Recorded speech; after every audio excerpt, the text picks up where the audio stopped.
lo que les quería comentar es que recién venía pensando un tema, ¿no? Que yo ya vengo hablando con algunos amigos, y es que uno a veces trata de encontrar distintas premisas que lo ayuden a ser un poco mejor persona, a transitar un poco mejor el camino de ser un hombre de bien. Y una de esas cosas, muchas veces que se nombra, es la empatía. Es la empatía. Y durante mucho tiempo la empatía fue uno de mis leitmotivs, una de mis principales características al momento de tratar de manejarme en ciertas situaciones. Sin embargo, hay un tema con la empatía, y es que mi humilde entender, la empatía no existe. Y antes de que me maten, proletarios, quiero explicarles por qué creo que no existe. No existe porque creo que realmente es muy difícil que uno se ponga en los zapatos de otra persona de forma fehaciente. Te pongo un ejemplo. Yo no soy discapacitado. Puedo correr, puedo saltar, puedo agarrar las cosas, tengo todas mis extremidades, a esa discapacidad me refiero. Tengo todas mis capacidades plenas. Entonces, cuando yo me cruzo con una persona que está en silla de ruedas, para mí es imposible ponerme en los zapatos de esa persona. Imposible. Porque por más que yo intente ponerme en los zapatos de esa persona, no puedo. Es imposible. Lo que sí puedo hacer es intentar ser considerado con esa persona, intentar considerar la situación de esa persona.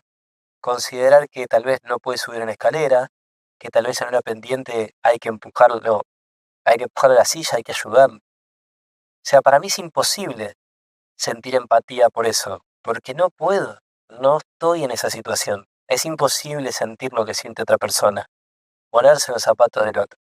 Pero uno sí puede considerar la situación del otro, que son dos cosas completamente distintas. Y al considerar la situación del otro, uno puede realmente obrar de una manera más honesta, más fehaciente, ¿no? Mucho más, con mucha más calidad hacia el otro. Porque cuando uno quiere hacer empatía, uno termina haciendo una empatía subjetiva en base a la carga emocional que tiene uno. Y esa empatía no sirve para mí, no sirve. Para mí es una empatía que no lleva a nada.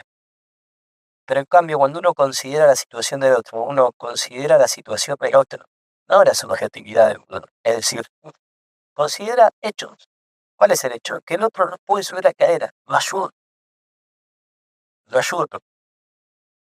Y de esa manera, el sentir que estoy ayudado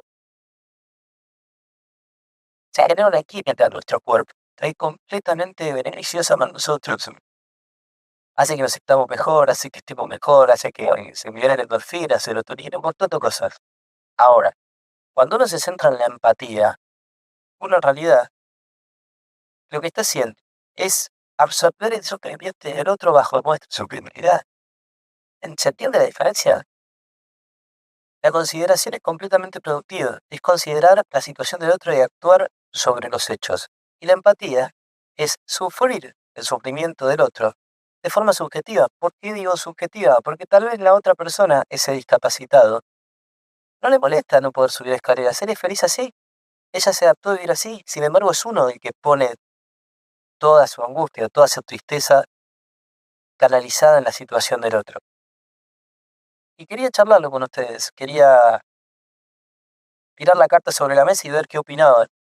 Yo creo que en esta vida nuestra situación es muy solitaria. Cada uno vive la situación muy solitaria, cada uno vive una vida distinta y realmente me parece que ponerse a absorber el sufrimiento de los demás de forma subjetiva no nos lleva a ningún lado, no nos lleva a ningún lado. Ahora, ser considerado con los demás, por ejemplo, con una mamá que está cargando a su bebé y quiere cruzar la calle considerar la situación de que ese bebé puede pesar 5, 6, 7 kilos y que la mamá pesa 50 y que le duele el brazo y que está cansada, no cuesta nada dejarla pasar, no cuesta nada dejarla pasar. Ahora, uno puede hacer empatía y decir, uy, le pesa el brazo, qué sé yo, zaraza, y sin embargo seguir de largo y dejarla pasar. Y te fuiste con el sufrimiento subjetivo de esa mujer, encima no la dejaste pasar, etcétera, etcétera. Así que nada, quería compartirles este pensamiento porque me parece que a más de uno le puede llegar a disparar otros pensamientos. Y si es así, compártanmelos en los comentarios, porque si hay algo que me gusta es filosofar, es hablar de estas cosas, filosofar. Así que les mando un gran abrazo y espero que sigan muy bien y nos vemos en la próxima.